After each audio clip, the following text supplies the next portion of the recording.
Hey everybody, welcome to the second paint along and the final event of the Multiple Sclerosis Association of America's Spring 2023 Improving Lives Through Art series. My name is Joe Caliva, and I am honored to once again be here to host this evening and to help guide you through some of this along with Omayra Rivera-Filardi. Speaking of which, if you were not here back in February, Omayra is with us again to guide us along in creating another beautiful painting. This one right here, perfect for springtime, which, by the way, is also the companion piece to the painting we did back in February. So if you were here in February and you are here tonight, you are going to have a wonderful series to hang on your wall after tonight's event. So get ready for a great night of art making.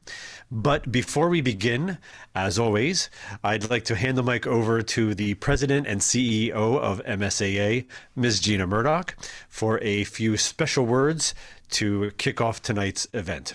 Gina? Thank you so much for joining us for this, our last in the Improving Lives Through Art Spring Series. We can't thank you enough for the incredible response we've had from the MS community for this, our newest program.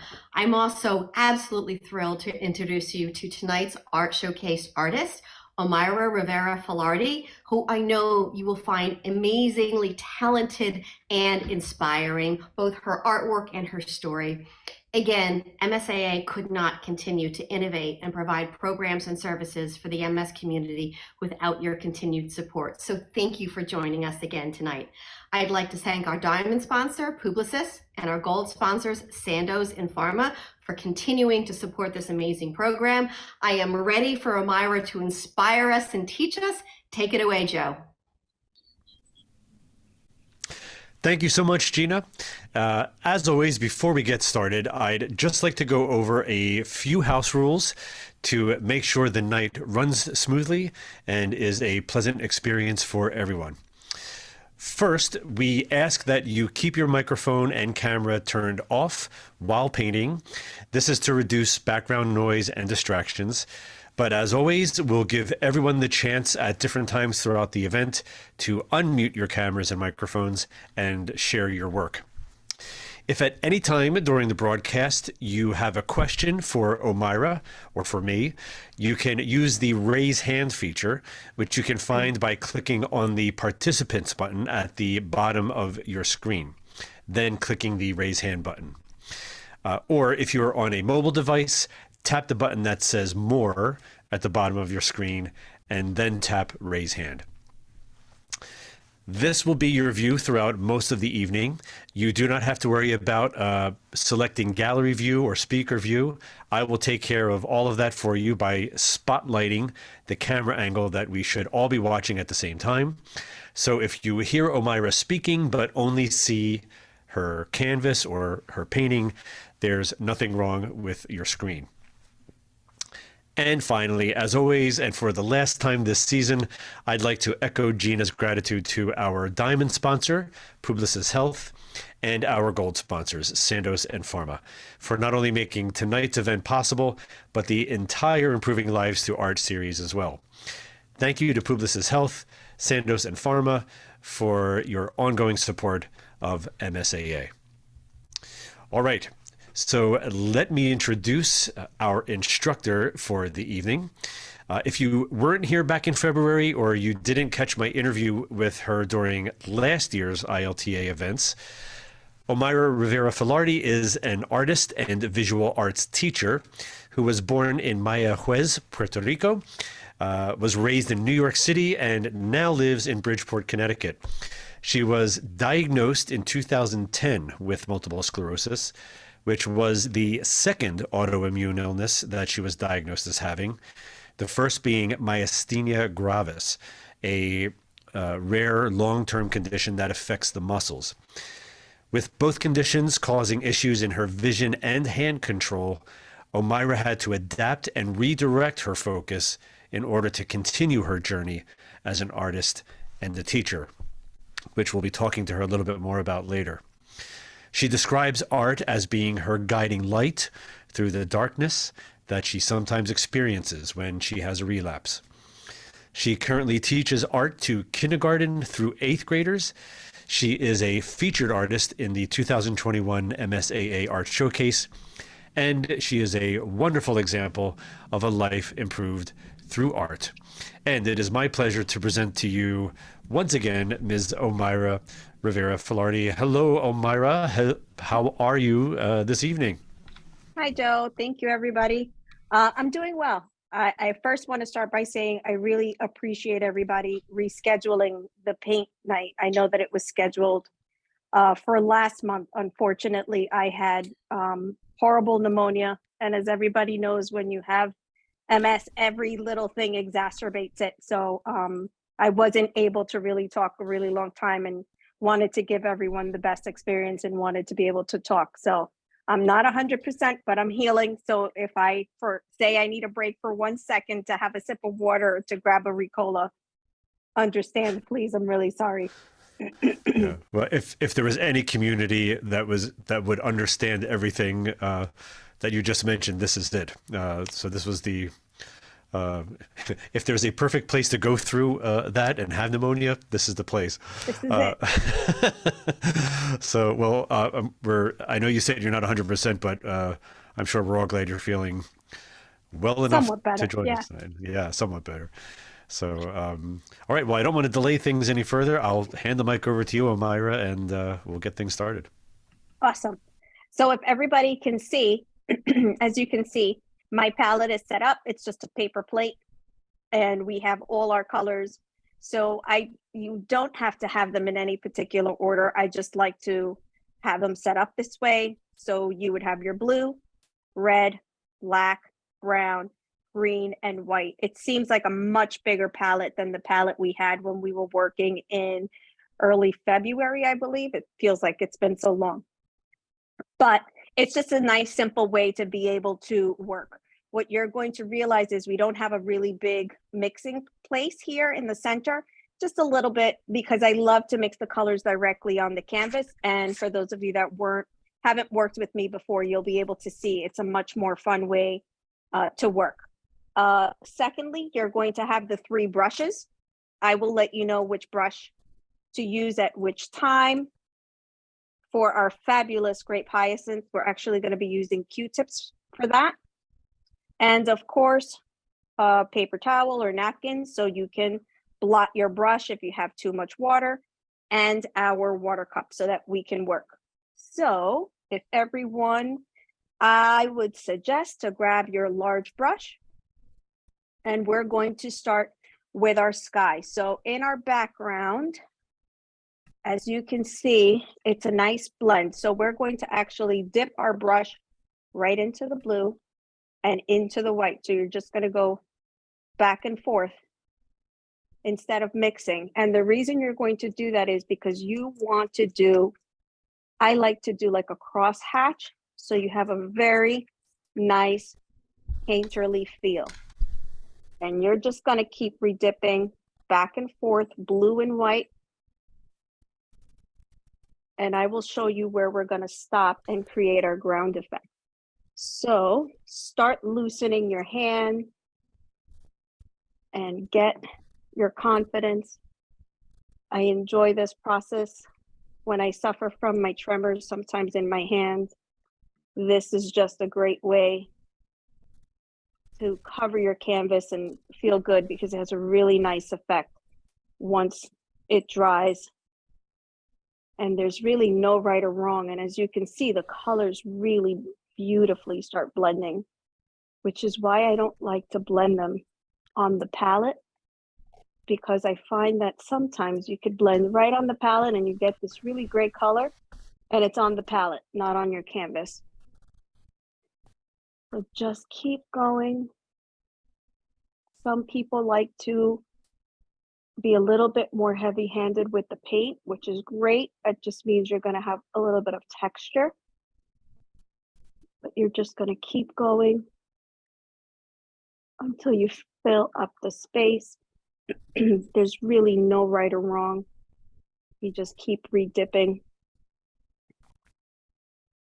And you're going to fill about 3/4 of the way with this blue and white technique on your canvas. Don't be afraid to go right to the edges so that you don't have any white spots. And just let it blend. I like this kind of cross hatching technique because it also kind of looks like the wind. You could see it in this beautiful textured color.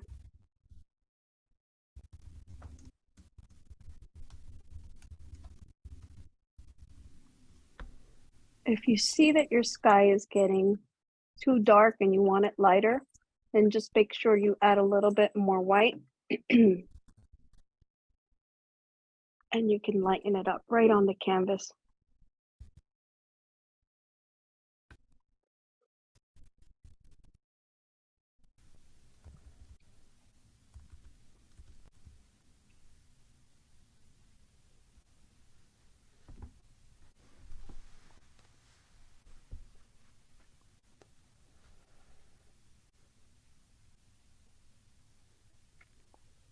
And you're going to stop just about here because you want this part here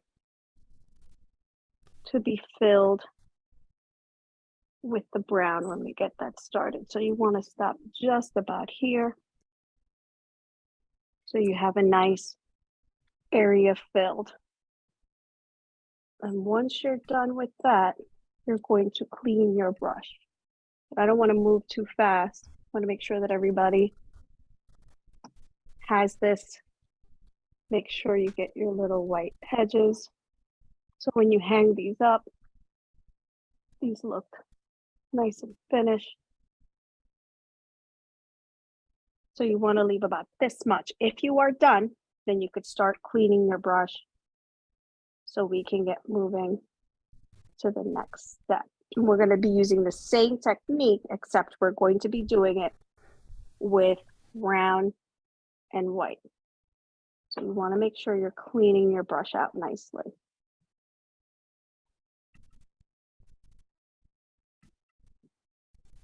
And I'm just blotting any excess. Now, if there's a little bit of blue left, it's not a big deal.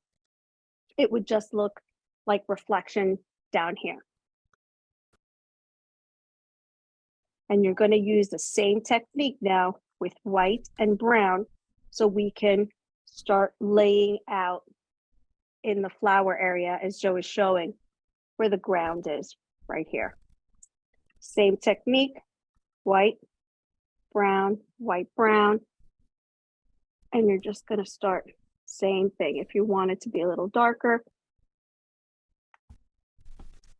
and you're just going to go back and forth. The only difference now is you can use the edge of your brush to create a more solidified line.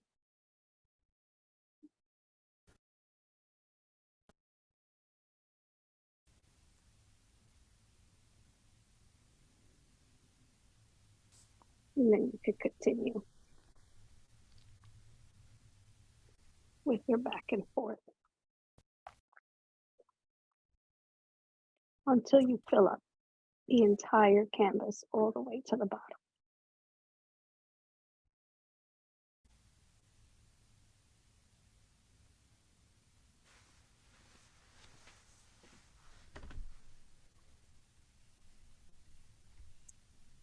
I want it to be a little darker, so I'm going to add a little less white and go a little bit more with the brown.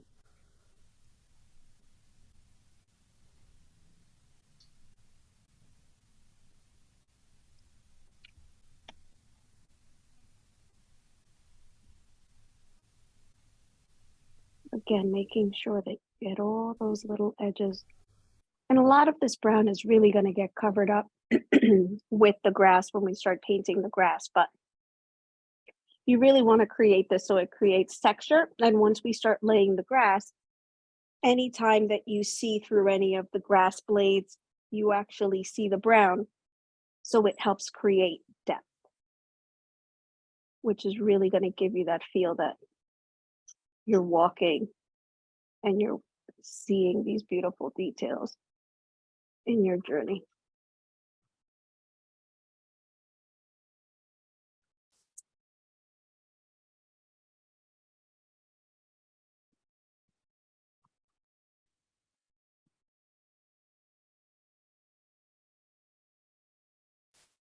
Sorry, guys, this is my baby Artemis who wants to be in the painting. She's a little kitten. She was my emotional gift for when I got sick this time. So she's a little baby. Anytime she sees paint, she thinks it's time to paint with her paws. So if you see little tuxedo paws popping in, don't worry, we're not painting those. It's just Artemis trying to get in on the paint action here. I tried to add the spotlight of your camera to see if Artemis was still around, but oh no, I kind of gave my son the eye, so he knows to grab her. And the Artemis signal. Yeah, the Artemis signal. At least it was Artemis. If it was Nacho, he's bigger. He would have for sure pushed in a little bit more than he should have in the canvas.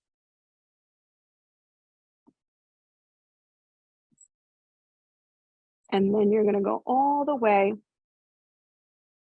And fortunately, our acrylic dries pretty fast.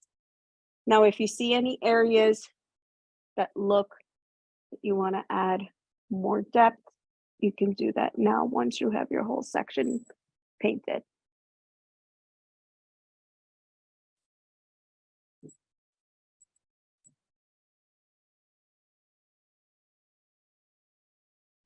And if you see a little blue, don't feel bad. In nature, you actually see those reflections in all the different things that we look around.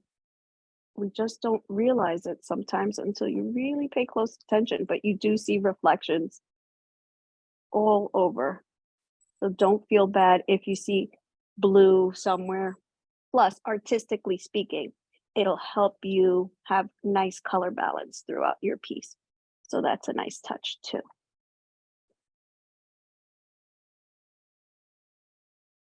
Okay, so I'm going to give everybody time to finish their sky and their ground.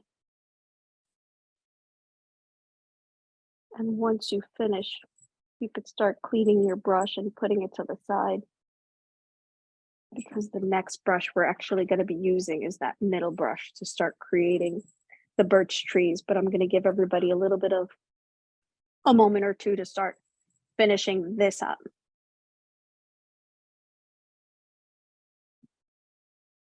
I don't want to move too fast.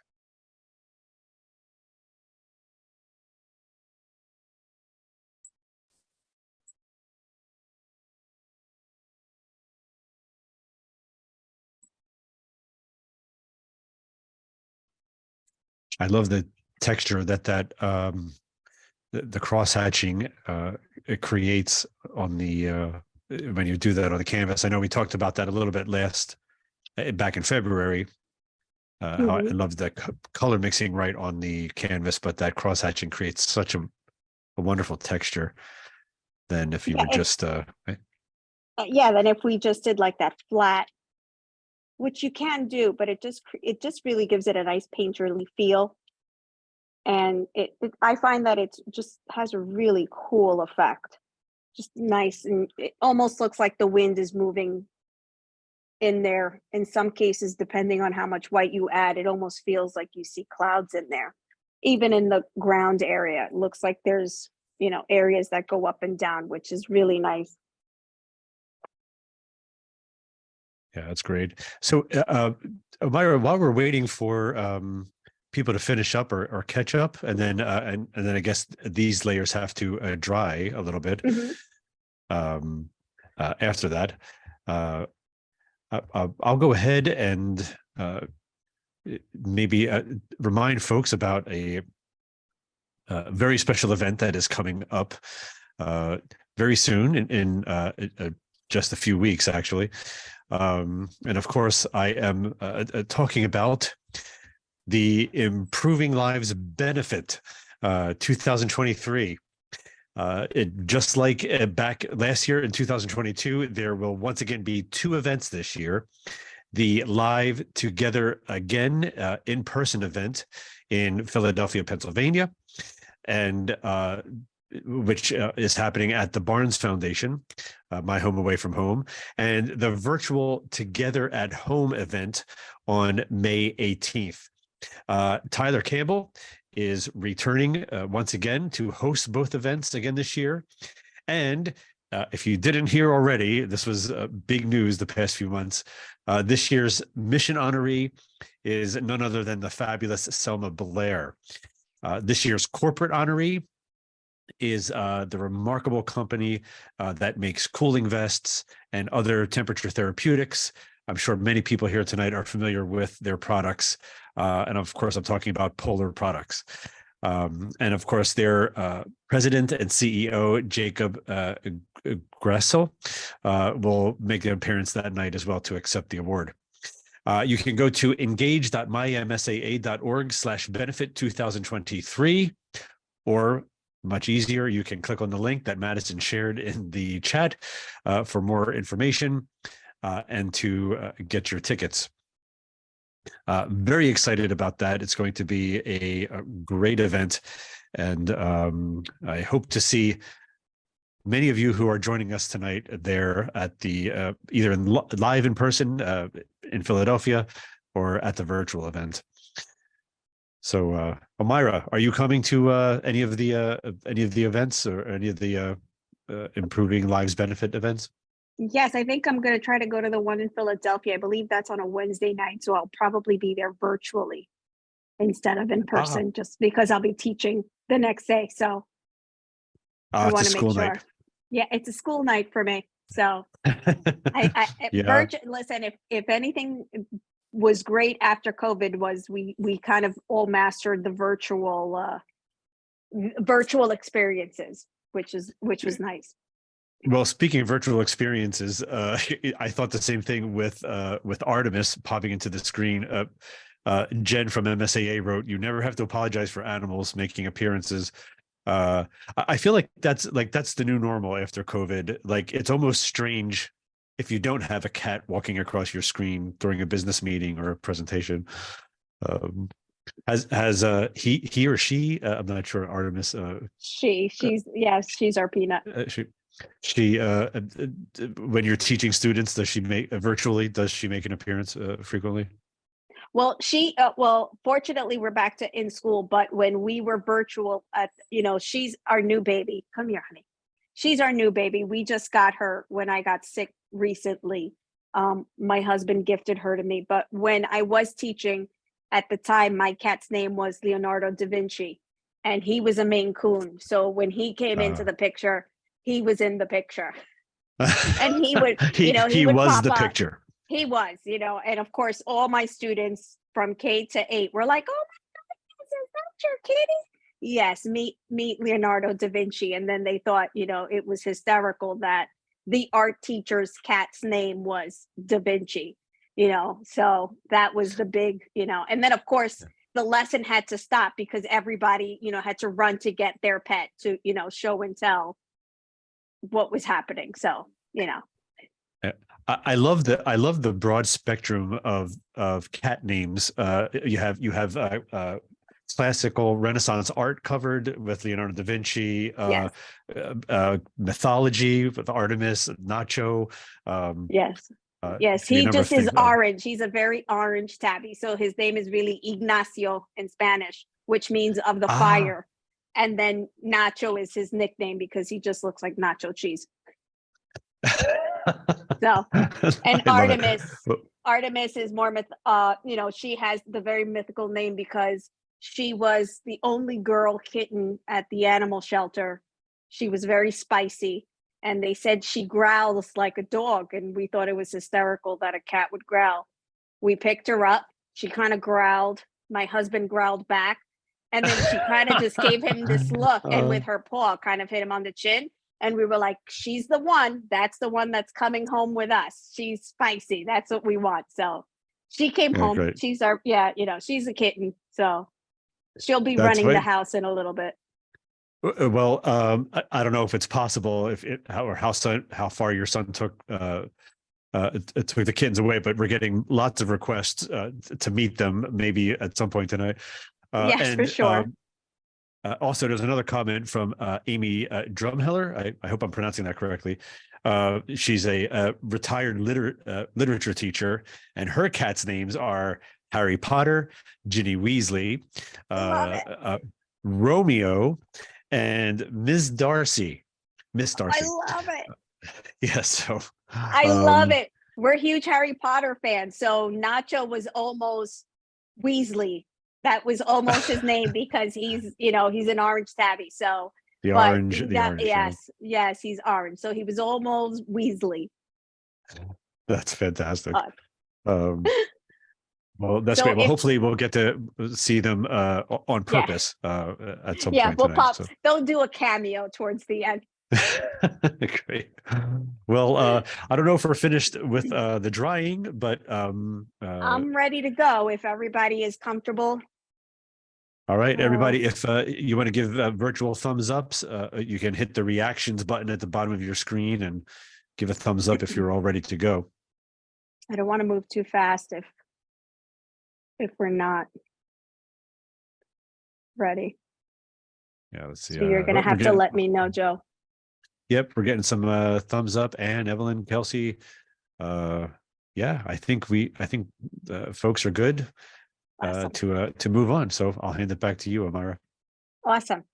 Okay, so we're going to start now with the middle brush, which is this size. It's the smaller one.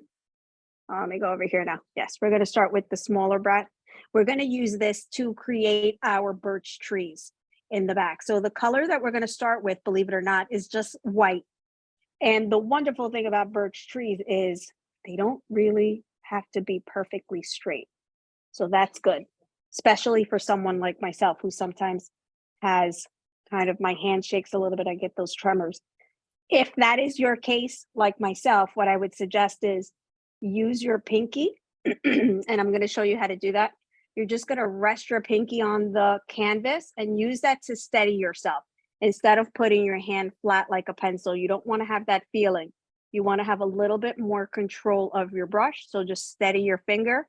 And we're going to start from the bottom and work our way up. The reason for that is you want to make sure that your trees are not floating on top of the ground, but are actually coming from the ground. So I'm going to start down here. I'm going to stable my hand with my pinky. And I'm going to start with my first tree. And again, it does not have to be perfectly straight. And you're just going to use your brush. If your brush you find is dragging, and by dragging, I mean that it doesn't have that smooth movement, just wet your brush slightly, just very subtle, very slightly into the water so that it creates that really nice, smooth effect. And don't worry, we're going to be doing another coat to this, but work your way up and create that birch tree all the way to the top. And again, if you see a little bit of blue, don't worry, because we're going to be doing the details of our birch tree and adding actually another layer of white. Now this birch tree is a little skinny, so I'm going to fatten it up a little bit and just overlap and drag that brush all the way down. My brush is dragging too much. Let me wet it a little bit.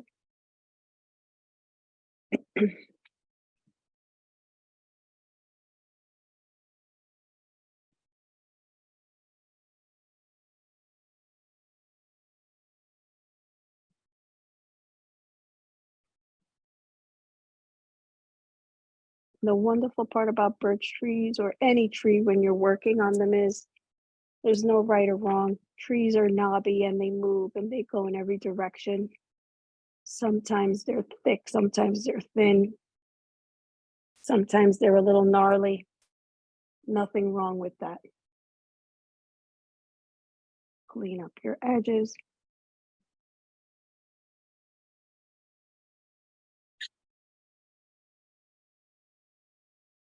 You have too much blue, you can add a little bit more.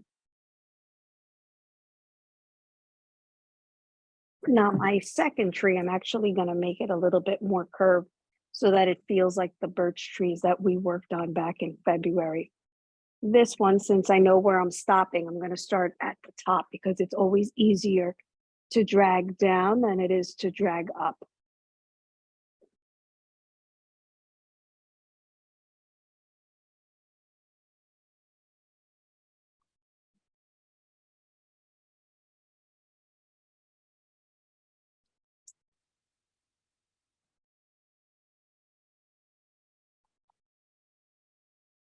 Don't be afraid to gnarl them up a little bit or a little less.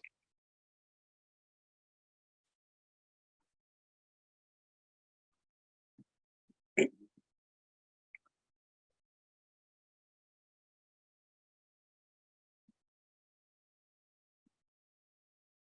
make sure you bring it all the way down so that it's actually in that brown section. Even bring it, I need to bring it a little lower.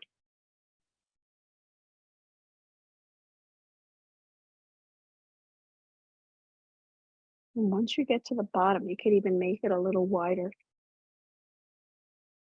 I'm gonna do that on both. So it really looks solid in that dirt.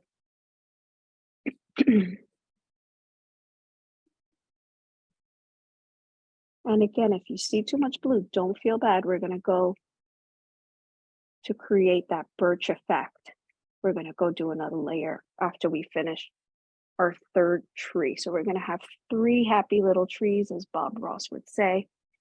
And the wonderful part is if they're gnarly, is this very cool negative space that starts to get created in between the trees, which gives your painting just an additional really cool painterly vibe, because it's not just about what you're creating in the positive space, which is already going to be beautiful, but these spaces that you're creating to create a scenery.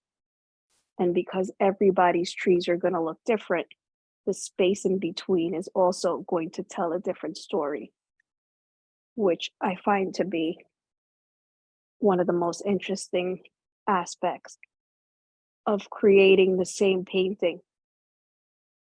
I think I said it the last time, you could have the exact same ingredients, but depending on the cook, you're going to get a same ingredients, same recipe. I guarantee you it's going to taste different as everyone cooks their own. So I can't wait to see everybody's birch trees as they start, we show them toward the end. Omayra, we had somebody raise their hand here. Renee, I saw that your hand was raised. If you want to, I'll go ahead and ask you to unmute.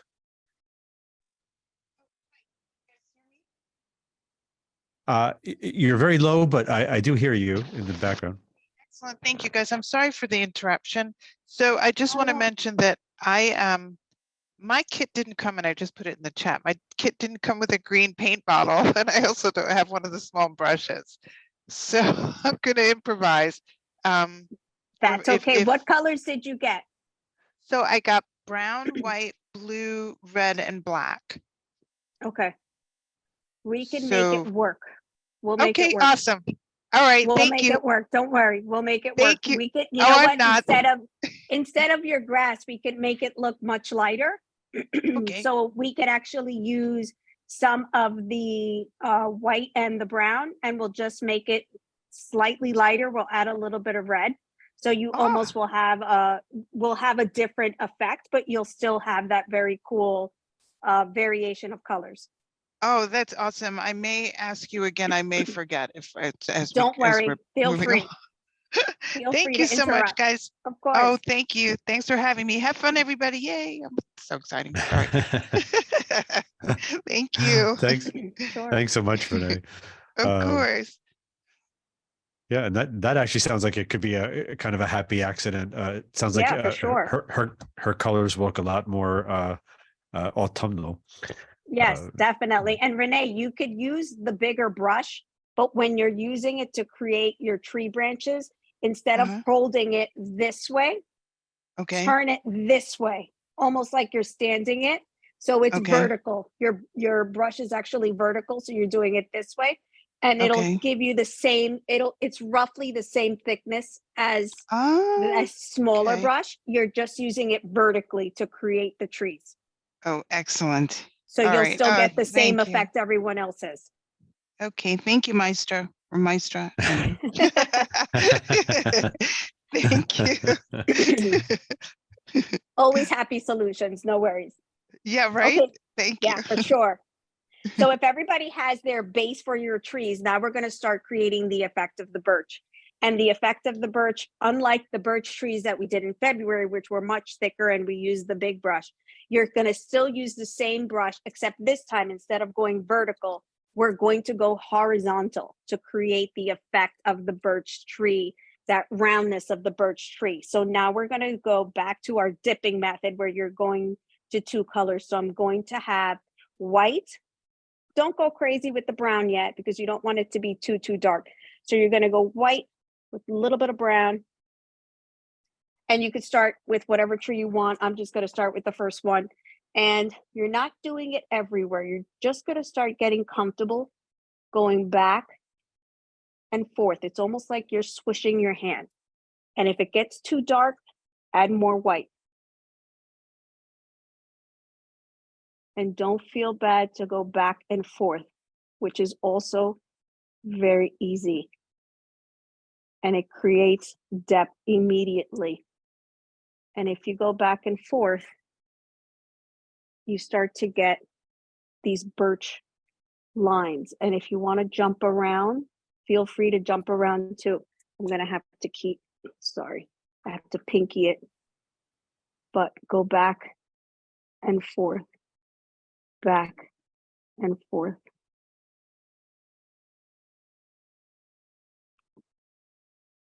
And if there's too much white, add more brown, go back and forth.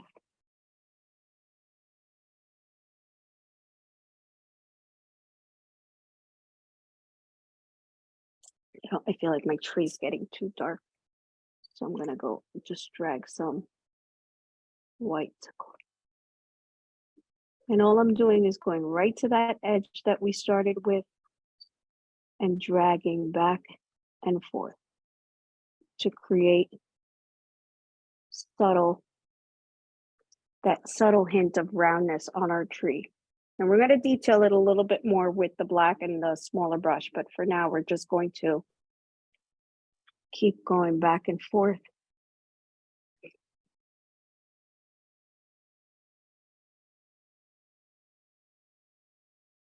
until you fill up your space. And again, there's no right or wrong for this. As long as you're going side to side, it creates that round effect.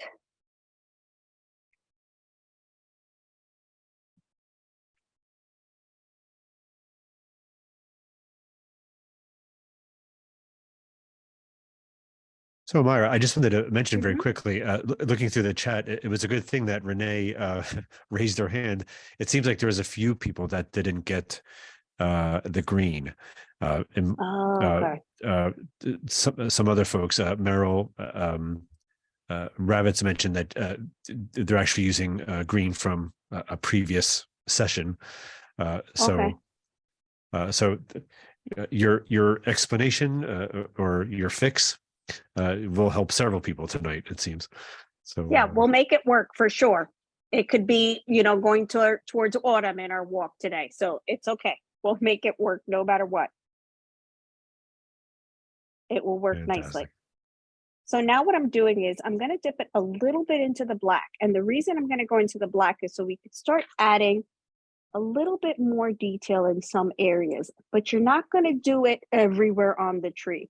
I would suggest just to go into some areas, and in some areas start from the right, and in some areas start from the left. So just, you have those subtle hints of the tree, that roundness, so you could really start to feel that tree in that round.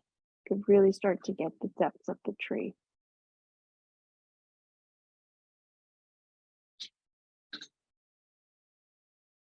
And continue to do the same technique. If you want a little bit, if you want more detail, you want a little darker, dip a little bit into the black. Less black is always more. White and brown, and play along. And as you can see in the first tree, you're really starting to get that birch feel. And as soon as you're done with tree number 1, move right along to tree number 2 and 3, using the same technique, back and forth.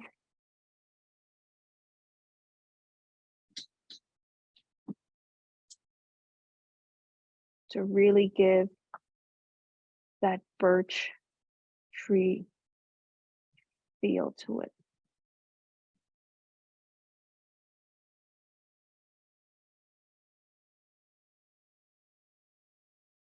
I'm gonna let that one dry, and I'm gonna jump to my next tree.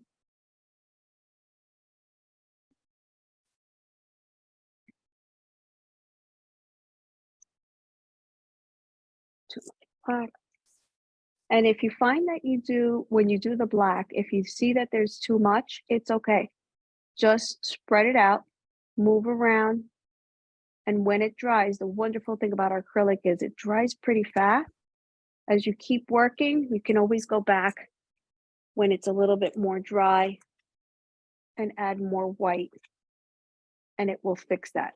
So don't fret if you find, oh, I put too much of this color here. In art, there's only happy accidents, so don't feel bad. And maybe in your walk, your tree, you just got a different, time of the day. So maybe it's a little, you're going into evening. So maybe that's why it's a little darker there. So don't feel bad.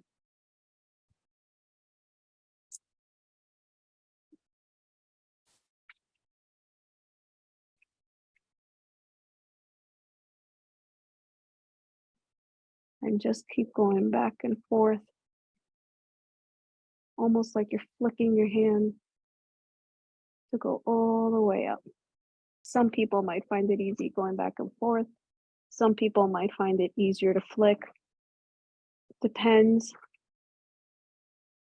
I know for me, it depends on how my hand is acting on any given day. So you just have to find a comfortable method that works for you to get the desired technique that you're looking for.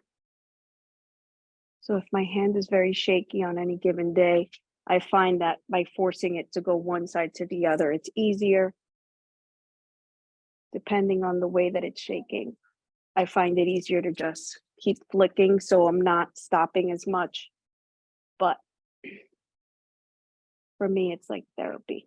So hopefully it feels the same way for you, where you're just going and having a nice, smooth transition.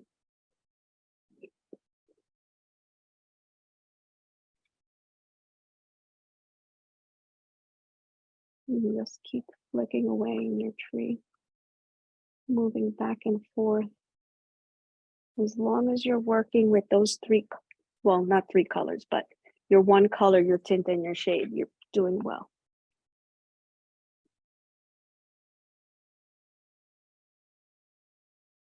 Oh, I'm getting too dark here.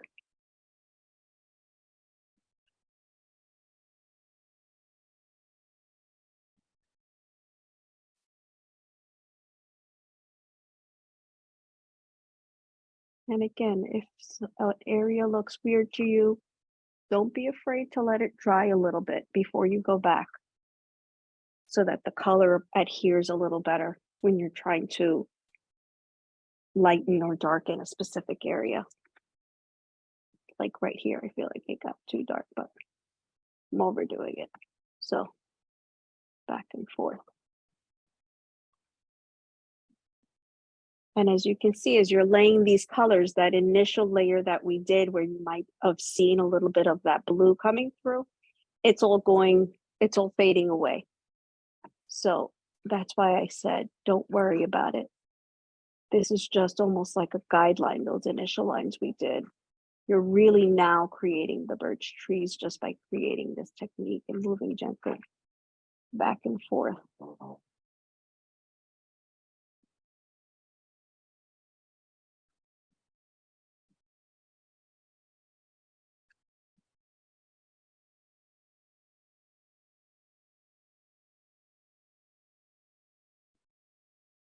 And depending on how thick or thin you did your tree, you might be almost done.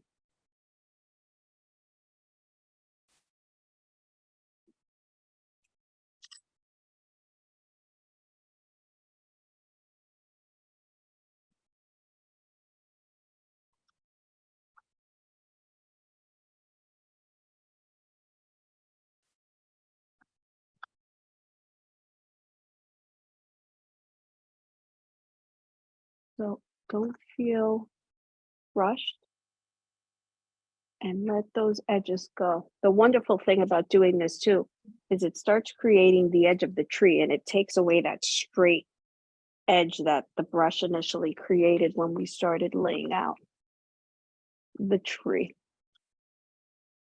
which is really cool too, because your brush almost creates that rough tree texture, which is really nice.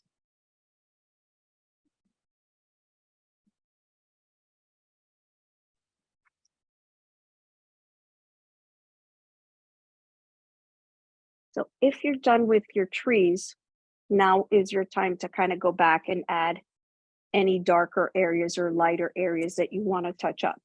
So I know for sure I want to touch up this middle tree because birch trees are a lot lighter and I feel that this got a little too dark.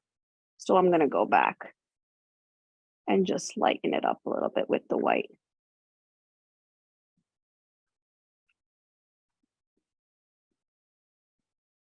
Before we start adding the details,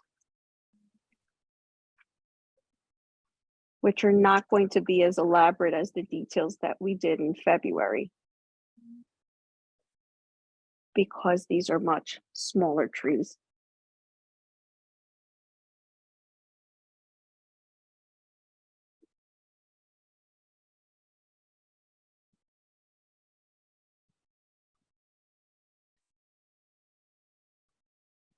Just moving around, get that the coloring that I want.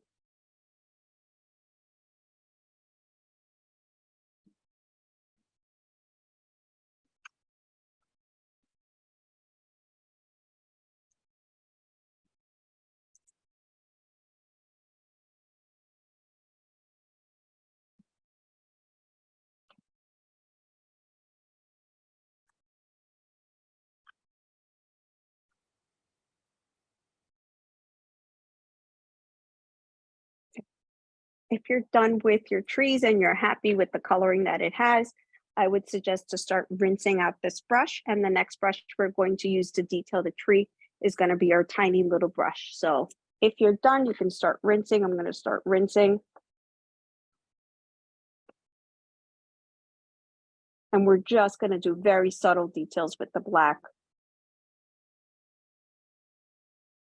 I'm going to clean this brush and dab it.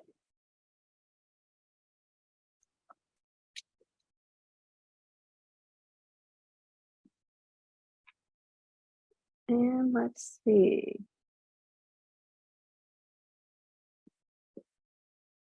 Joe, would you mind if I asked everyone to give a thumbs up if they're ready to Oh yeah, add their details? I don't want to move too fast because I know sometimes we don't realize that we're moving so fast. I don't want anyone to feel rushed. Yeah, great idea, Omayra. And let's see, and Renee gave a thumbs up. Folks, if you're not sure how to do the virtual thumbs up, Evelyn is ready. Um, Down at the bottom of your screen, if you're looking, there should be a button that says reactions. You can just tap on that, and one of the reactions you can give is a thumbs up.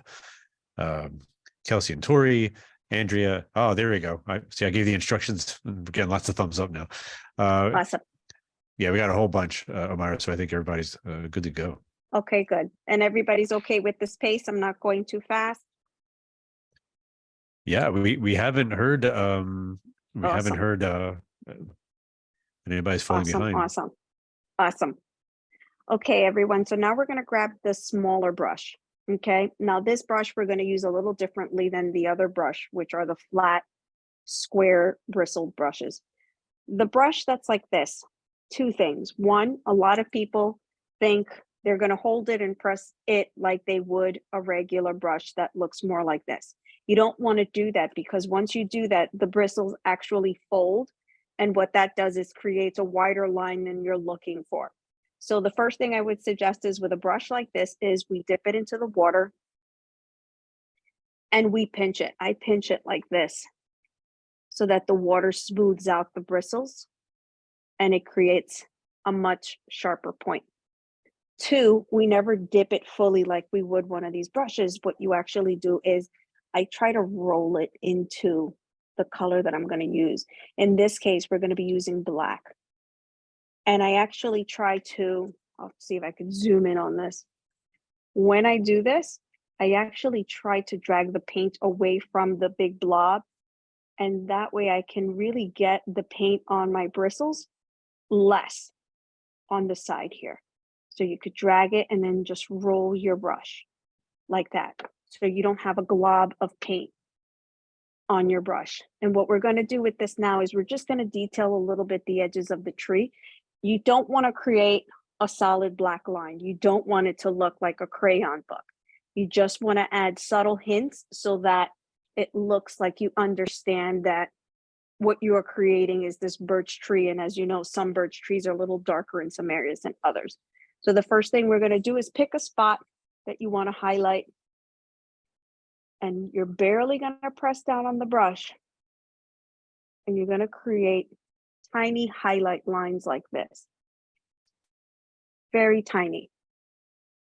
And with this brush, you're going to have to constantly make sure that you're wetting and rolling so that you have a nice, smooth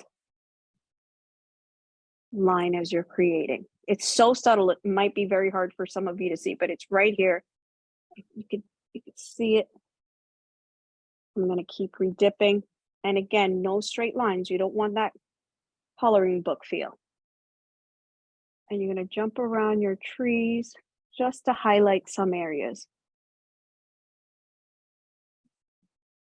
Just to give it some highlight. And crevices.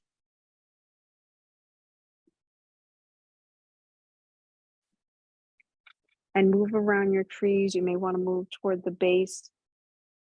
Create subtle hints in there. If you have too much brown toward the bottom here, you may want to add a little bit here.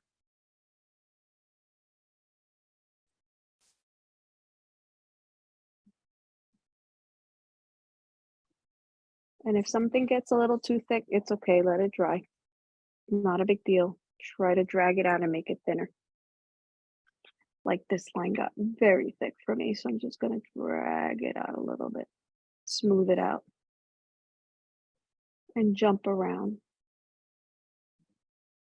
In some areas, you may even want to create horizontal lines with those birch trees in those sections where they look like they have eyes. You want to jump around all three of your trees and just create an eye shape. I'm going to take these bracelets off because I feel like they're rolling off the canvas for me. And then you're going to decide where you want these little eyes, and very subtle. Just add them in some areas.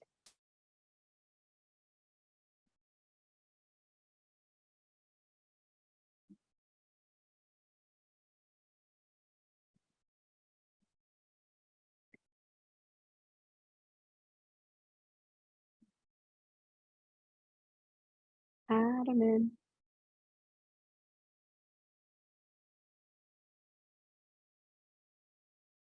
And once you have all these little sections in that you want and you're happy with how you've detailed your tree, the last little detail we have to add are those little branches that stick out. And we're going to use the same brush, same thing. The only thing I will suggest is keep in mind when you do branches, branches always grow in the shape of a Y. So pick an area that has an I section. Most of the time, the branches grow in those sections. And without pressing too hard, start deciding where you want your branches and very subtly move it into that Y formation. And if you don't like your Ys or you're not happy, then don't add too many. Just add 1 or 2 and keep going. If you're happy with your birch trees the way that they are and you don't want to add them at all, that's okay too. They're your birch trees. That makes you happy the way that they are, that's a-okay.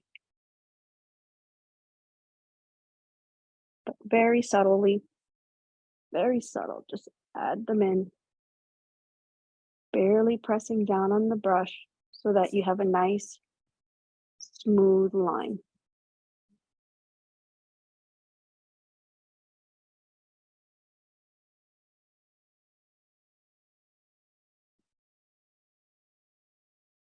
And again, make sure you keep that brush moist so your brush doesn't drag too much.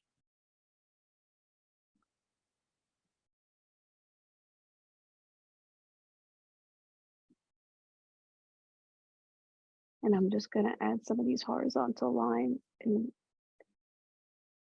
some areas to really get a little bit more depth. So you don't even have to keep redipping. Your brush already has some of that black paint on it, that excess paint. You're going to use it just to create horizontal lines and just let your hand go. Let it kind of flick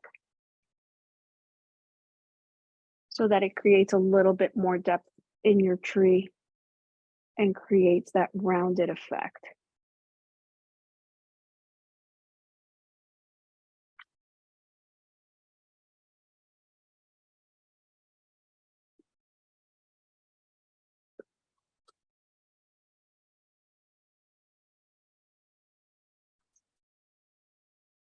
Oh, I have too much paint here, and I'm going to be very unhappy in 2 seconds.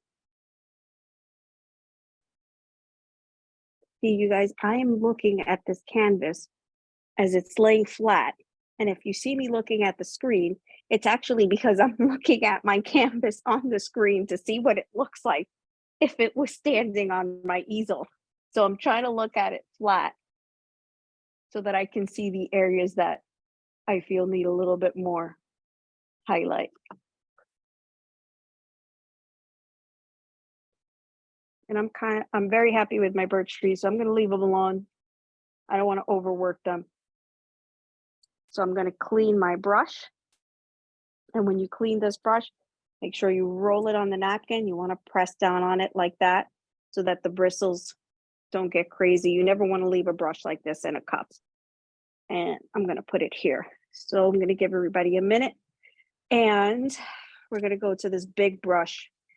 What I'm going to think of here is, for those of you that don't have green, you're going to have the option of, because we did this in brown, we're going to use brown with a little bit of red and white. So when I tell everyone to dip into green and white or green and black, you are going to actually be dipping into, you could either use red, or I would suggest to use brown, red, and black, or brown, red, and white.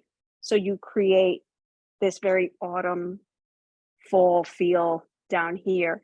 You don't want to just use the brown because we already have a brown base. If you just want to use the brown, then you're going to add more white or more black so that you have a variation of color, because this grass is just going to be us layering all these colors. The really fun part about this is going to be there's no right or wrong. I'm going to show you 2 techniques depending on what your hand feels more comfortable to do it. So I'm going to do the green. I'm going to start with my big brush just because we want to fill up the area. And I'm going to dip into green.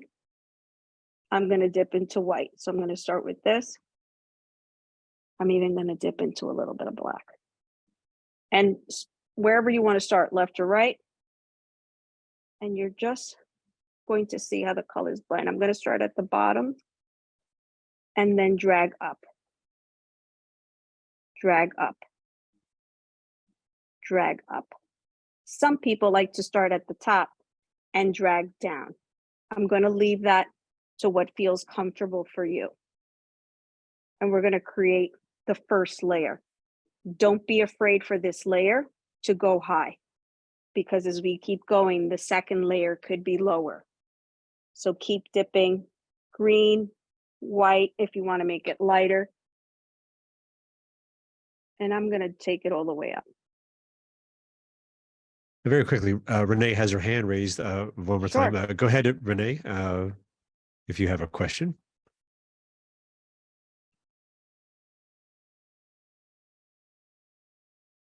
We go. I'm sorry, guys, and I'm sorry to be so needy. Can you repeat how what colors to mix to make the green when you don't have a green?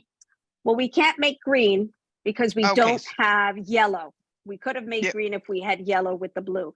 But instead, what you could do is the brown. Mm-hmm. We could, if you want, listen, let me do this right now. I'll show you. I'll do one right now. So we can do it thank you. together for those, of course. For those of you that don't have the green, what we could do is this. My brush has green, so let me clean it so it's not like, Okay. oh, but yours had green. No, I'm going to do it fresh. Okay. Let me clean my Thanks. brush. So Thank sure. you. In order to create a course. nice variation that still looks pretty cool, dip brown. I'm going to get a little bit of red, brown, red, and let's start with a little bit of white. I'm going to move over so it's not touching. And you're going to create this really cool. If it's too red, add more brown. And if you see that it's blending too much in here, don't worry, because we're going to do multiple layers and most of this is going to get covered. Okay. Okay. And then you could add a little bit of black and more red and just let the colors blend right onto it so that you're creating. It's really cool. And you just keep dipping into the red, brown, white, black, and just play with it. That's exactly what we're going to do with the green. It looks to me like the primary like combination is the brown and the red, and then you are kind of using white or black to create the value of it, to make it either darker or lighter. And actually, I like the red on this. I'm not going to lie. I think I'm going to make a nice combination of these brown, red, greens. But keep playing with it, because that's exactly what we're going to be doing with the green. So don't feel bad that you don't have it. And most of this brown is going to get covered. So if this becomes too brown, we're okay with that. If that becomes too brown, most of this brown here is going to get covered. So it's not going to mess your effect up in any way. What you really want, the goal is to have these variations of color. Joe, would you mind showing the painting again so we could just look at that variation of color? So if you see all the colors are mixing, all you have here is green, and the variation of that green comes with adding green with white and letting it blend on the canvas, or adding green and black. So if you don't have green and we're using the red or the brown, you can still get a really nice variation just by adding more white or more black to it. And let the colors blend on the canvas, just so that the blades look like you're getting shadows. That's all you're doing.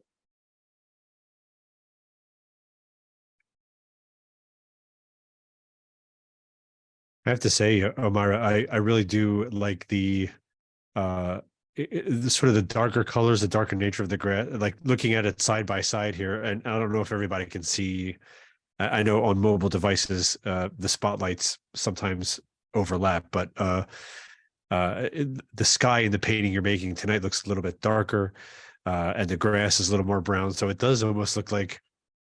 I think it's by lighting too. Sorry, Joe. Well, no, that's okay. It works, but for sure. It works. It looks like it could be an impressionist sort of a season, a season series. There's a more autumnal one and then a more spring-like one. Correct. So those of you that are using the green, same effect, just keep dipping green into the white. I'm just doing the variation so that anyone that doesn't have it can see the difference. Gonna wet your brush, get those nice clean edges. And sometimes those clean edges aren't so clean. Again, depending on how my hand is acting up, it'll be cleaner than another day. I'm gonna now go to my green, just dip green, white, a little bit of black, and I'm gonna go right next to it. And you're pretty much gonna create a row of these.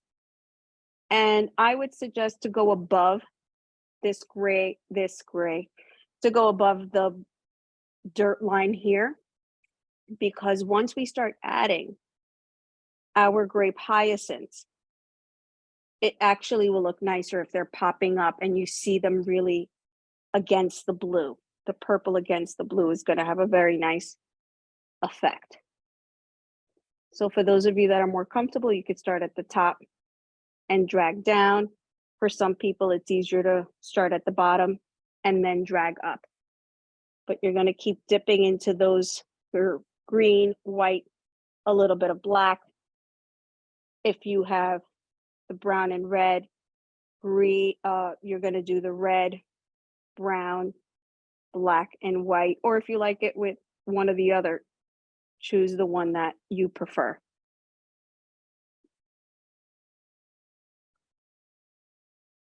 And you're going to keep doing it. Make some lighter. So make some with more white. Oh, my brush is picking up red. See, now mine are starting to look like like the Loch Ness Monster. I got to give mine a little bit more variation. Too busy talking. So I'm going to start moving these around a little bit more. They kind of look like the Loch Ness Monster to me here. Move them around. Make some thinner, make some thicker.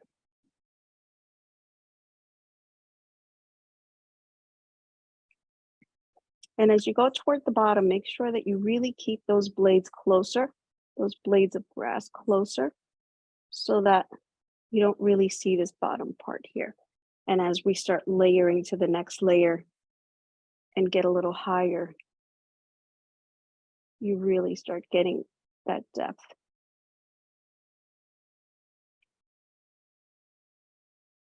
And the wonderful thing about this, it's just kind of, some blades of grass are going to be straight. Some blades of grass are going to be more swirly. Just go with the flow. Let it make you happy. Let it be something you're enjoying. And really let those colors blend right on the canvas. Creates a really nice effect when the colors are just figuring themselves out on the canvas.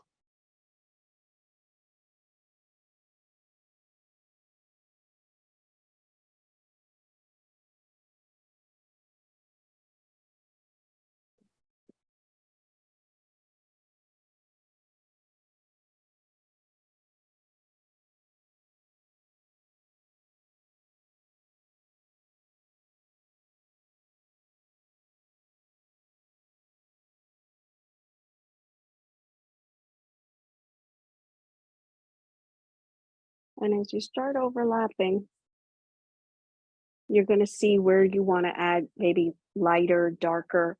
You may want to go back to something you had already painted and add another layer. If it's not fully dry, it'll blend in, but it will allow the lighter color to show through. So don't be afraid to go back and get lighter and darker. You want this really, you want it to look like it's moving. You want this movement effect. So don't feel like there's a specific way to do it.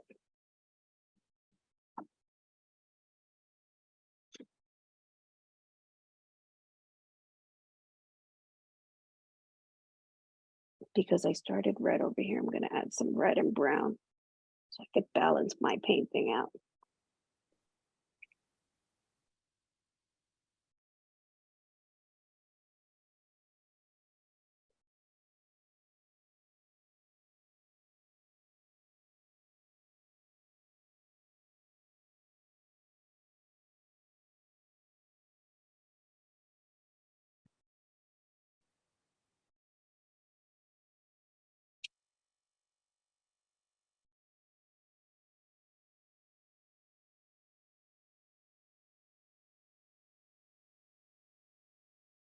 And at the top, if you see that it gets fuzzy like that, just wet your brush a little bit and dab it.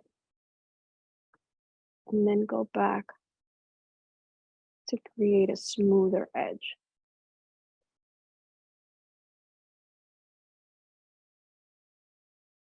And you get a much smoother edge going. Make sure you fill this all up.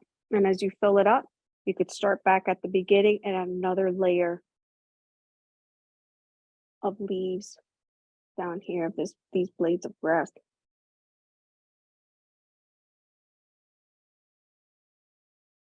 And let them go in different directions. You want that nice blending of color.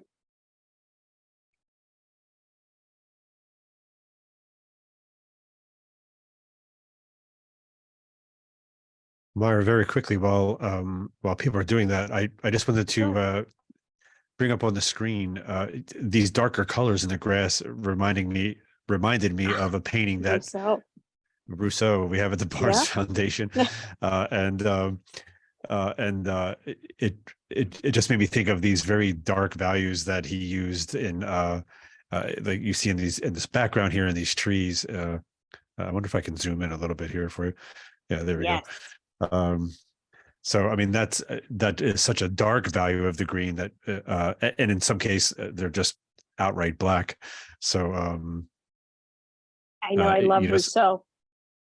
yes, he's such a sort of It's almost like a graphic painter in a way, because he was so yeah, clean and he very painterly, but his lines were so crisp and precise that it gave it almost a graphic, what we would consider a graphic feel to it today. yes, and it's very true. And you know, he was known in part for these very paintings similar to these jungle type of paintings. Um, but a fun fact is that he never was actually in a real jungle. Yep. He used to go to the natural history museums in Paris to paint these. It's sort of like these look like kind of like dioramas. Um, and I love some of his animals. Like if you look at this tiger in this painting, he looks very much like a stuffed tiger in a, Absolutely, like the ones you would see at the Museum of Natural History. Exactly. Yeah, So I know this when you said that, I was like, oh yeah, I could see that. I could see the Rousseau in this feel for sure. yeah, So definitely. as we keep going here, everybody, just make sure you start overlapping and you can make your smaller leaves in the front. If there's an area that's a little darker, then whatever color mixture you're using, add a little bit more white so it really stands out in the front, and your other leaves become your background. You want to start really layering it up now. So we start developing that overlapping effect. Ours looks a little different than the original because we added the other colors, but I think it still looks just as good. I kind of like the complementary colors of the green and red going on, I'll be honest. And you just keep using those colors to mix and let those leaves blend and kind of move around like they were swaying in the wind themselves.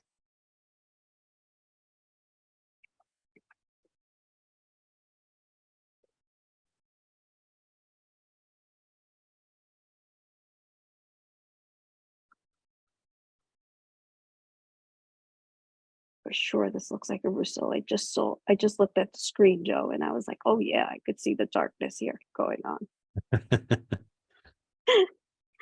I still like it. I'm still happy with it, but for sure I could see the Rousseau effect happening here with the green and the red. I can't say that I don't like it, but I for sure see it. So anything that looks a little too dark, just add those hints, get a little lighter. And we're going to start finishing up this layer so we can get started with what some people consider a very freeing part. Some people don't like it as much, which is going to be, we start adding those little grape hyacinths. And I can't wait to see everybody's piece. I feel like we're going to have a lot of Rousseau style paintings. Although last time, Joe, if I remember correctly, we had some that looked very Monet, which was very cool. We had some that looked, there was one sky I remember had a very old master feel to it, the way that the sky was blended. So we had a nice variation with what everyone was creating. So I can't wait to see what these look like today. Yeah, it's so true. I have the Rousseau up again, next to your overhead cam. I love that very contrasty dark against the lighter colors. And yes, I believe I pulled, I did this. This is still here. These Monets from the last paint along, because you know, and I think it's great, especially where some folks painting tonight may not be able to control the brush quite as much or get the finer details as much, and they go a little bit bigger or looser brushstroke. Well, you know, Monet did that, chose to do that. And as you can see that, I mean, these are the screen that I have up right now is they're both by Monet. So, you know, you can go back and forth between the two. So. Absolutely. And once these are done, tomorrow, I said this the last time too, tomorrow you might, you know, you'll have it up and you'll say, "Ooh, I want to make this a little lighter. This was a little too dark here." You know, a painting doesn't necessarily have to be finished. Most artists will not finish a painting in one night. So don't feel that tomorrow you can't go back and adjust something that you want to adjust. There's never a moment where I finish any piece, no matter how big or small, whether it's on a canvas or in my sketchbook. There's never a time that I've ever finished anything in one sitting, because sometimes you need fresh eyes to go back and say, "Ooh, what happened here? I should add a little bit more here," and that's okay. Or the next day you'll look at it and see it in a completely different perspective and say, "Oh, I really like the way that I did this. I'm going to go back and add a little bit more here or there." So if you are done with your leaves down here and you're happy with your contrast of lights and darks and you're playing around, I would say start finishing up there and use up the paint that you have in your brush. It still has some paint. You could even wet it a little and go back, because it almost creates a dry brush effect where you're using your excess paint, but you're really still getting a nice variation back and forth.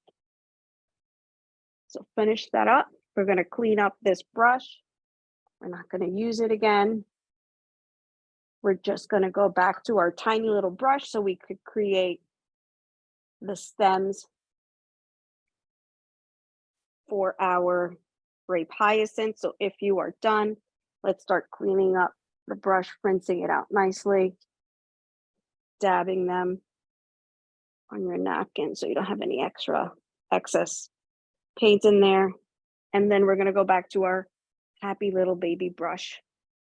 And remember, for this brush, wet first, wet, pinch, pinch, pinch. If you have green, you're going to use green. If you don't have green, you can use, because we're going to be doing it into the brown, you could use the brown. You could even use brown with a little bit of black if you want it to be, if you see that your brown is too fair or you're not happy with that brown, feel free to use a little bit of black in it just so that you could see the stems. So all we're going to do is make sure that brush is wet, pinch it, roll it into your green. And same thing with the green. If you see the green, because of the way that you colored your blue, is too light and you don't see it enough, I'll show you, we could add a little bit of black to it, even highlight it with some white. So what I want you to do is really start looking down here and seeing where you want those stems for your grape hyacinths to come. So I don't like this solid red here, so I'm gonna have a stem coming right from here. Yeah, I'm not happy with this green. It's too dark. It's too light against that. So I'm going to add green with a little bit of black, roll it in, roll the excess. I'm going to start at the top and I'm going to work my way down. And these don't have to be perfectly straight. You're going to work your way down, connect. It's too watery.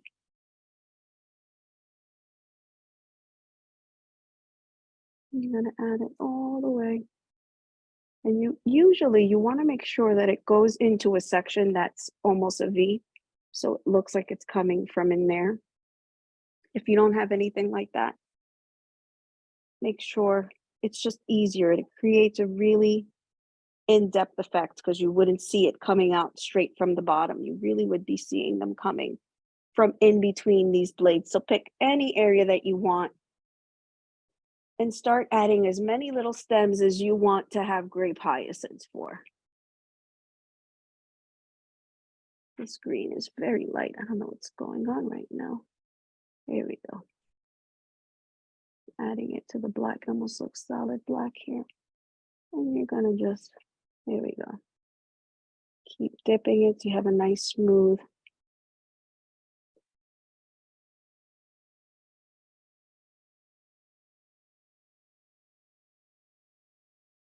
Stem. And if you're not sure how many you want, once we start painting the grape hyacinths, we could always add a few more stems because you might find, I like this process. I'm going to add a few more.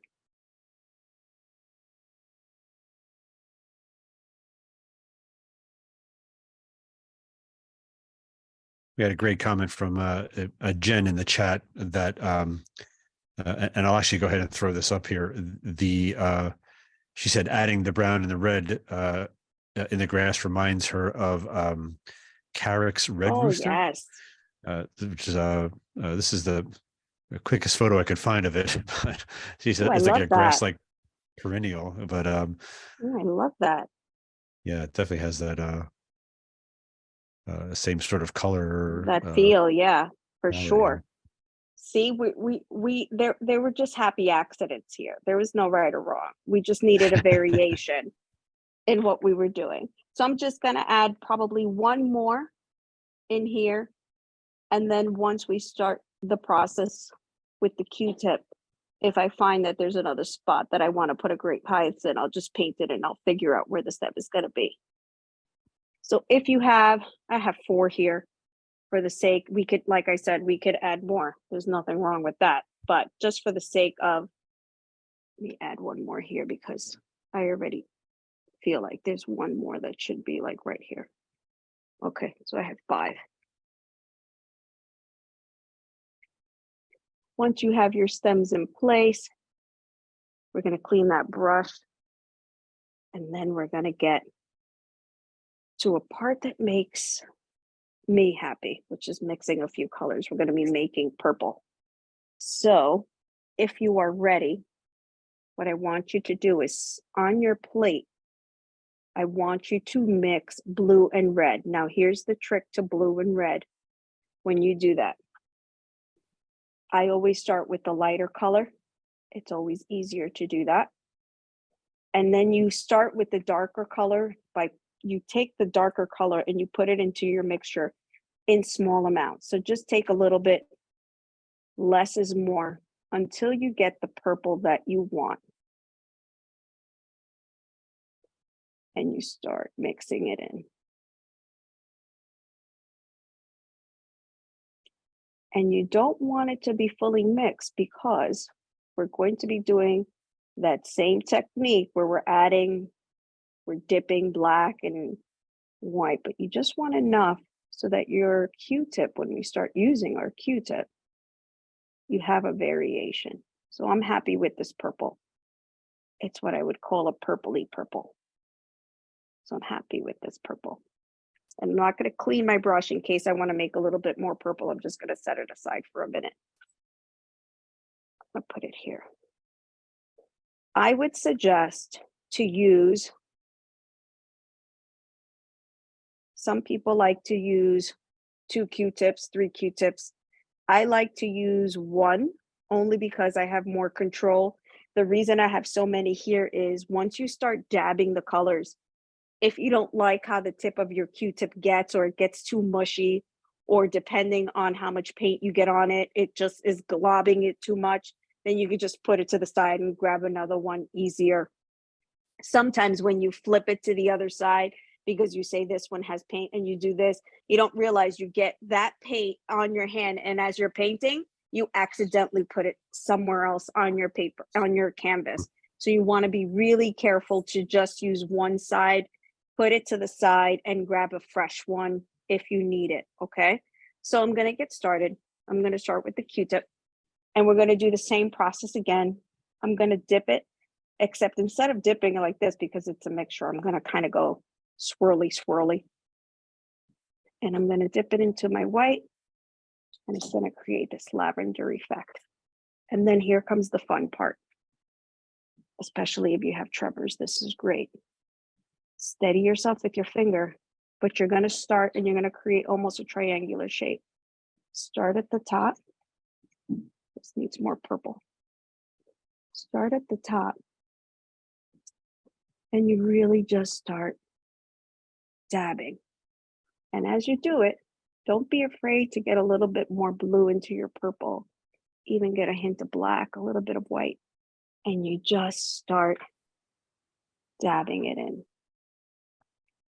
And you'll see that as you start getting the darker colors, your grape hyacinths start to form.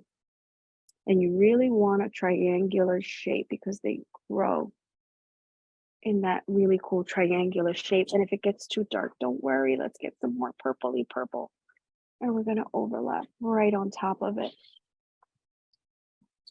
And that almost creates those little bumps that they have in a very cool way. I didn't make enough purple, but I'm going to make it right now with my Q-tip. You could do that too, so that you have that variation right at your Q-tips. You're going to make it, and then you could get purplier.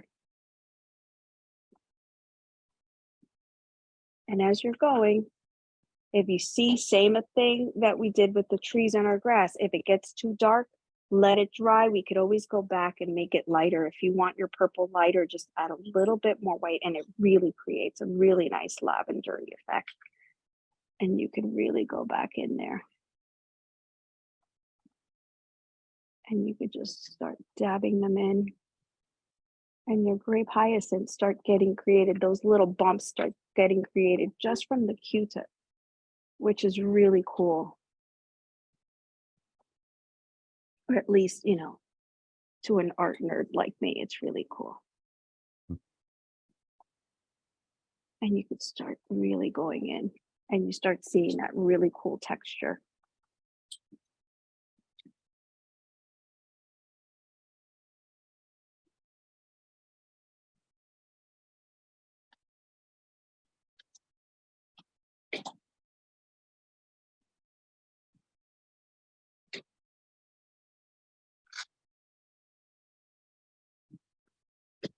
Just start spreading them out. And for some people, that's why I said once you start doing this, you might find that you want to make more. Don't be afraid. I know once you start, some people get started and they're like, oh, I really like this. I want to add a few more steps. Create your grape hyacinths where you want them. And then we could add more steps to some areas. The first one, I will admit, for some people, until they get used to it, they're like, oh, once I get that feel it goes so much faster. The first one seems horrible. It's okay. My first one always feels horrible too, just because I'm getting used to the process. And then by the time I go to the last one, I make my way back, right back to the first one so I can adjust it, because now I've gotten used to my hand moving in that certain pattern, and you kind of have the feel for it. And it feels so much smoother.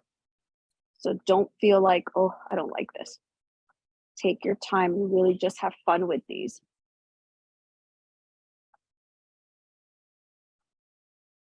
See, like this one's a little too dark for me, but I'm gonna let it dry so it doesn't look muddy when I add the colors. And I'm gonna jump over here to this one. And I'm just gonna keep re-dipping. This one needs a hint of black so you could see some details. And really just have fun with this. See, my Q-tip, time for a change. See, this is where it's getting wonky for me. So this is where I'm gonna change my Q-tip because the color blending isn't working for me. So this is where I'm gonna get a fresh one. So when I dip, I have the colors fresh and nothing that has been lingering too long, and changing my color scheme. So we're gonna add, and you just keep dipping.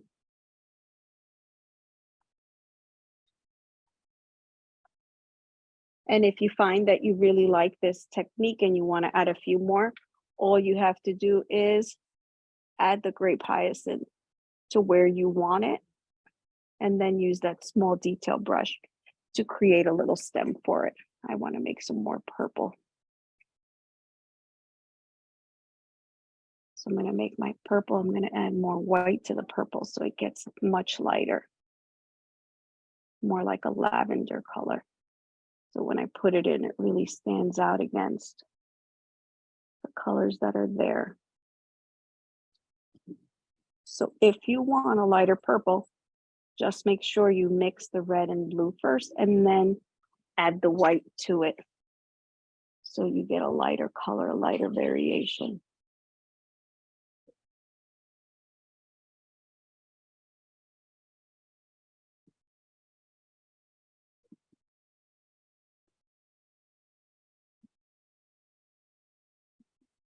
Okay. I think I'm going to add a little one down here. Just right in between. Kind of like the happy little one that decided it was like the little engine that could. And it's trying to make it through the grass here.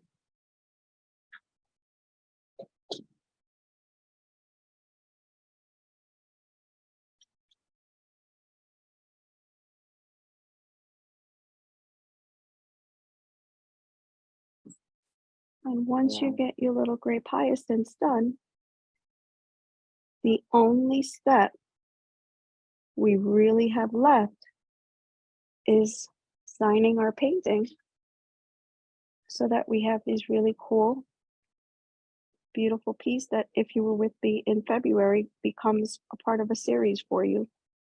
And now you could say, I officially painted a series. Let's make this a little wider.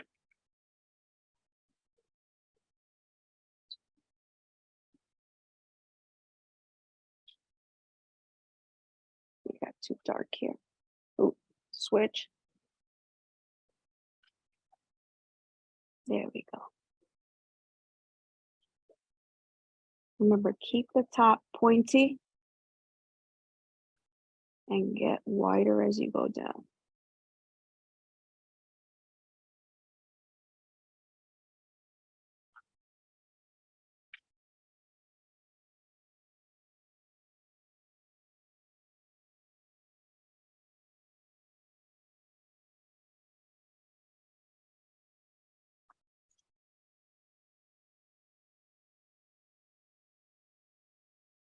Okay. This needs to get lighter. Feel like it's getting lost here. There we go. And if you finish some that you want to retouch, now that it's dried a little bit, you can go back and retouch it a little bit. Because sometimes as you're painting, If the paint is too wet, what you're actually doing as you're pressing down is you're picking up paint that you put. So you might find that, oh, this one I did it, but I want to make it a little lighter or darker. Go back with a fresh Q-tip and you could start adding now the lightness or the darkness that you want to add to highlight a specific area so that you really get the desired effect.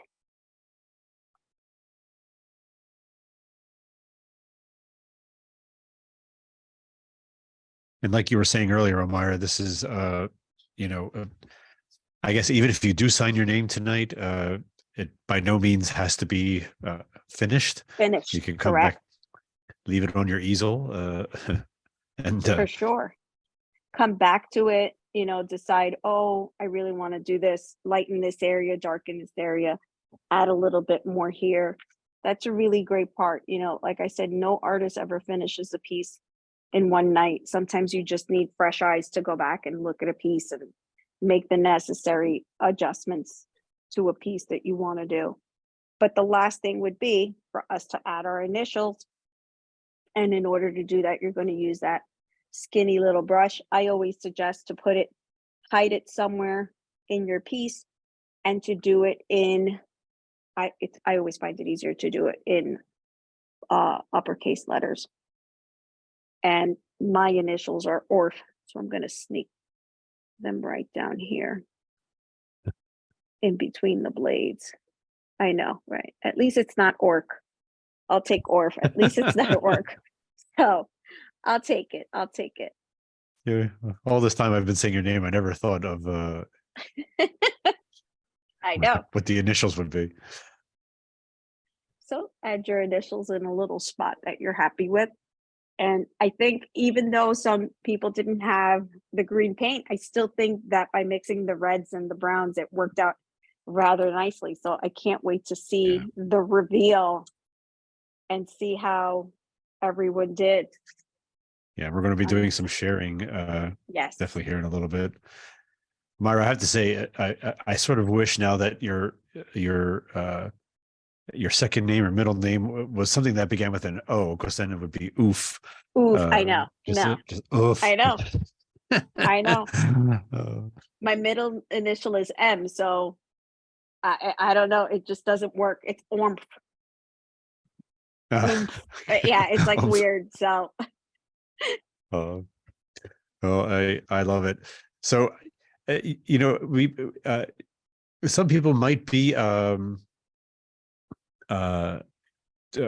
catching up or just finishing up here, and as they're doing that, I will say if you are somebody that would like to share your painting, we are going to do a group shot as we always do right before we say goodnight tonight. But go ahead and raise your virtual hand. You can do that same way as giving a thumbs up. Tap on reactions and then tap on raise hand. Some of you might have to tap on participants and then tap raise hand. Hands are going up already. Ooh, So yes, I can't wait. people are very eager to share. Yes, this is my favorite part. Mine too. I look forward to this every one of these events. As hands are getting raised and some people are preparing, I'm going to let's see. I'll go ahead and take the reference photo off here, and go. And I did want to just make a couple quick announcements here. So first, many of you do this, but if this is your first time doing one of these paint-alongs, make sure that you follow MSAA on any of these social media platforms: Instagram, Facebook, Twitter, LinkedIn, TikTok. It's the same handle on all the platforms. Thank goodness, at MS Association. And if you take a photo of your work tonight and share it, please tag MSAA so that we could like it, share it, and give you some love as well. And if you would like to, I mentioned earlier that Omayra is one of the MSAA Art Showcase artists. please go check out the amazing work that's on her art showcase profile. It's a very long URL here, mymsaa.org/art showcase 2021/Omayra-Rivera-Filardi. We should have just went with ORF at the end of that. But the easiest thing might be, I believe Madison just shared the link directly to the art showcase. Once you're in there, just hit on the search icon and type in Omayra's name. You can just type her first name. She's the only Omayra in all of the art showcase artists. So fantastic. So let's see. I think we have a lot of hands raised. So yeah, we're going to let's see. I don't think I am. No, okay. I am not spotlit. So let's see. Renee, your hand was the first one up. By the way, Renee had a great comment earlier in the chat here. She said, "Confession. So glad that we're not painting food. She's a snacky one." So yeah, I am constantly eating. I mean, anything that you can dip and you know what I mean, just spread or whatever, from hummus to salsa to. Yeah, I don't care how much I don't want to go to an event. If they say there's finger foods there, I'm there. We're there, You know, for sure. yes, we'll be there. And So, you definitely need to be muted. I would need to be muted constantly with the chomping. Yeah. So Renee, let's see. I don't see. Yes. I can't ask you to unmute your camera, but do you have a camera button, or can you unmute your camera? I do. If I do start video, sorry, bear with me one sec. Cannot start video because the host has disabled it. Okay, hold on. I'm going to ask you to start your video. Oh, okay. Okay. It said okay or later. That's funny. Okay. There we go. Okay. Hi. Oh my goodness. There we are. Hello. So there you are. Hi. Whoa, there I am. Yes. Hi. Okay, so I'm gonna switch out now. My paint is a lot better than my face. So thank you for having me, guys. How do I have to reverse this? You reverse it or hold it up to the camera, or yeah, I don't know how to reverse this thing. That painting. Oh wait, here we go. Here we go. Already. Here we go. Here we go. Yeah. Okay. There we are. And oh, it's blurred. Little blurred, but oh my goodness. All right. Oh my goodness. It must be my settings. Let me see if I can turn this around. I apologize, guys. That's okay. I had the same problem earlier tonight. Oh my goodness, it's still blurred. Might be a filter in the background. Yeah. So do I have to go back and you know what? You can jump on to another. Okay, we'll come back to you. Raise your hand again, I'm sorry. Renee. If no, it's not a problem at all. I was having the same problem a little bit earlier. So thanks, Renee. Let's see. The next person on my list here is Andrea. Has her hand raised. Andrea, I'm going to ask you to start your video. And let's see, Andrea. I'm not sure if you're. I see her. Oh, okay. Let me. Ooh, that looks awesome. I love your grape hyacinths. Look amazing. I love it. Those look great. I love. Oh, Andrea's actually sharing the screen. That's fantastic. Yeah, I love that. Awesome. I love the sky. And you went like side to side, it looks like, with the sky. I love that. Yes. Love it. I love that. That looks beautiful. Very cool, Andrea. Great job. Yeah, thanks so much for sharing that. Let's see. Meryl, and I'm guessing this is going to be Meryl and Tori. Let me ask you to start your video, and I believe you can unmute yourselves here.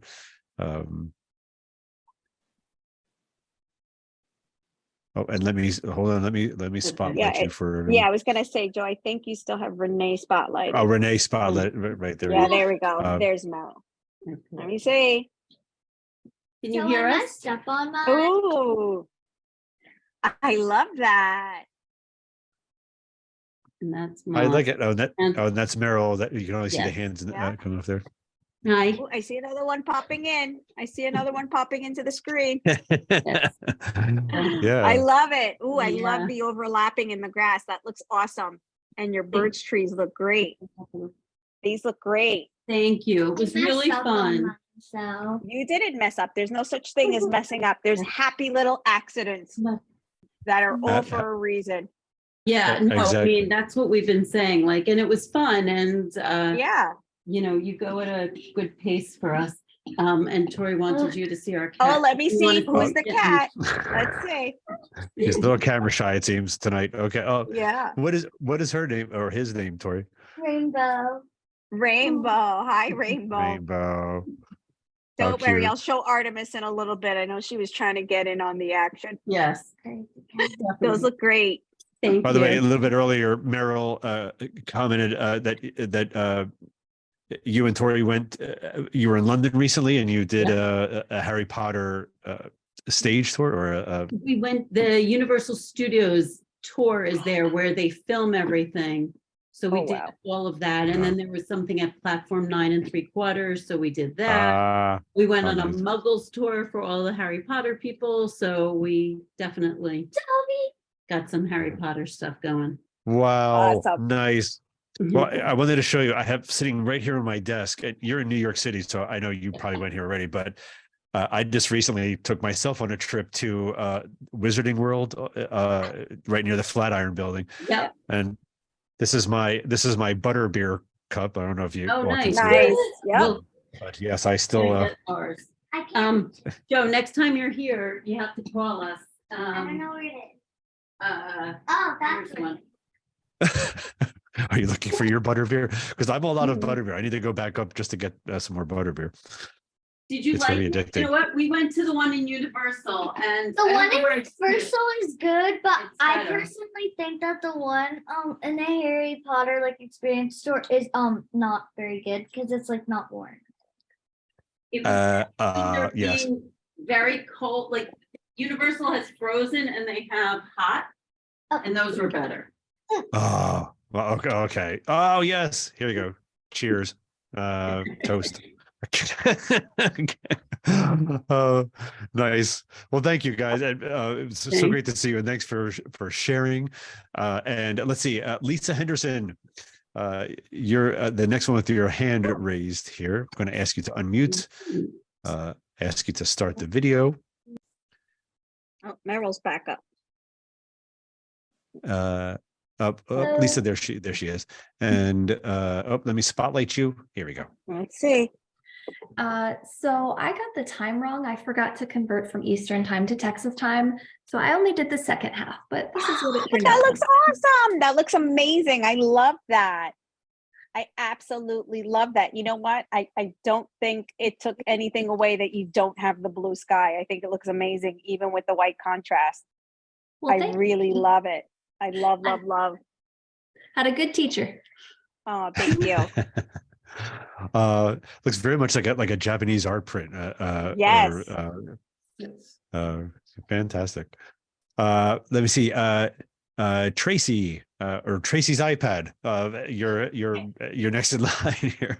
Let's spotlight Tracy. So much. I haven't painted since high school, and that was many moons ago. And I had a blast. I had so much fun with you. Thank you. Oh, fantastic. Oh, that's gorgeous. You know, I have to say, Joe, I love the red with the green. I know that was like the happy accident, but I love the red with the green. I don't have any green in this at all. I know, and yet it feels like you do because of the contrast that you created with the red and the black and it really just has a beautiful feel to it. It seems, parts of it seem like it's on fire to me, but it's so autumny. It just works. It does. It looks great. Your grape pie, it's everything. It looks really good. I really like it. More the color of yours. Tracy, fantastic. It's I But love it. wonder It's what color wonderful. mine are going to look like in the. Tracy, thanks so much for sharing. And let's see, Narik or Naritz. Eric, I'm sorry for butchering your name. I'm going to ask you to start the video and unmute yourself, and you can tell us how to pronounce your name here. Naric. Okay. My name is Nancy Gary. That was just our email address. Ah, okay. Nancy, I can say Nancy. Great. I love that you painted the clouds. That looks amazing. Oh, wow. That looks Wow. amazing. I love it. I Oh feel my like the gosh. wind is happening. There's like very Monet feel to it. I feel like the wind is happening. The grass looks like it's in motion to me. I love it. I love, love, love everything about this. Thank you. Yes. The Can- trees can look I like make a they're actually, it looks suggestion? delicious. I was not able to hear what you were saying. Oh. The volume was Oh. very, very low and I had it turned 100% and I couldn't hear. So I just was copying. Oh, wow. I'm really okay. sorry. I wish you said something, Nancy. Well, I couldn't find any way to say anything. So Well, well, thanks for letting us know, Nancy. Yes, we'll definitely. thank you. I d- really enjoyed it. Thank you. It's beautiful. So happy. Let's see. Carol Ann. Yes, Carol Ann. Carol Ann Murdaugh. You are next up here. I ask you to start your video and ask you to unmute. Hi. Hey there. We had a late entry at my house. I talked to Jen and she said it was fine. And my friend Jane came to join me. Oh, So these here look we are. great. I love it. Oh, Jade added some birds. I love it. She did. I love, love, love. My The hives bird are short trees look high, great. so I needed something up there. That's okay. You know, as the artist, you looked at it and said, there's something missing. I need a balance here somehow. And you did There it. you go. Excellent. I love the That's birds. It looks great. never a bad thing to put your personal stamp on things. So thank you so much. That's wonderful. Well, thank you. We enjoyed it. We enjoyed it. Good. I'm glad. I love these. See, Anne Marie, or Anna Marie, excuse me, Anna Marie P. Okay. Ask you to start your video here. Ask to unmute. All right, have her on screen, and here she comes. There we go. Ooh.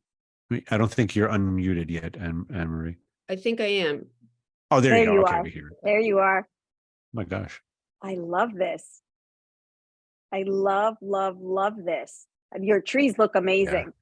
Thank They you. just, I feel like I can kind of grab that, especially that middle tree. I feel like I can grab it. I love that gnarly feel that you gave it. I love that. Thank Great you. depth. This was a lot of fun. Thank you. I'm Yeah, Anne Marie, glad. I Looks think great. that grass looks even more like Rousseau, the Rousseau Yes, painting for that sure. I put up there. It I does. love Great it. depth. Um, Beautiful. Great, Anna Marie, thank you so much. Let's see, I think we have two more. Evelyn, see, you're next in line here. I'll ask you to unmute. Hello. Can you hear me? Hey, Yep. Hey, yes, we hear you, and let me spotlight you for everyone here. Awesome. There you are. So Oh, wow. I love that. it's a struggle for me. I'm a lefty, and so I try to keep my arm out of the paint. I'm doing this, so it just thank you. It was wonderful. It was, well, you were successful, even though you think you were struggling. It's still beautiful. I love it. Thank you. I love it. That's fantastic. Thanks so much, Evelyn. And let's see, last person with the share, and then everybody, if you just hang around for just a couple more minutes, we'll do our big group shot at the end to, of course, share on social media. But let's see, Jay, you are the last person here in line with your hand raised. I'll ask you to unmute.